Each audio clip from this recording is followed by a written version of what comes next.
আমরা অনুষ্ঠান করতে হবে, আমরা অনুষ্ঠান করব না। উনি যখন এখানে আসেন, মানে নরেন্দ্র মোদীর কথা বলছেন, মোদীর তাহলে আমাদের সরকারের থেকে অনুমতি নেওয়া উচিত। যখন তিনি কলকাতায় বা পশ্চিমবঙ্গে আসেন, তিনি কি আমাদের থেকে অনুমতি নেন? আমরা এমনই করতে দিই, এমনিই করতে দিই, কারণ এটা সৌজন্য। এখানেও মুখ্যমন্ত্রী মিথ্যে কথা বলছে।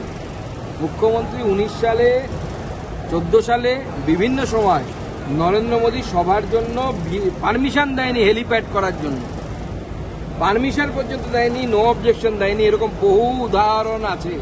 কত উদাহরণ লাগবে মমতা বন্দ্যোপাধ্যায়কে বলবেন, আমরা দিয়ে দেবো। যোগীজি সভা করতে দেওয়া হয়নি 2018 সালে আমার নিজের কনস্টিটিউয়েন্সিতে। কতগুলো উদাহরণ লাগবে। আপনার মোদির পারমিশনের দরকার নেই, মিনিস্ট্রি অফ ডিফেন্সের পারমিশন লাগবে। মিনিস্ট্রি অফ ডিফেন্সের পারমিশন নিন। ভারতবর্ষের সেনাবাহিনীকে এইভাবে অপমান করার চেষ্টা করবেন না।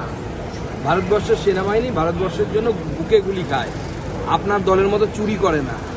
সুকান্ত দা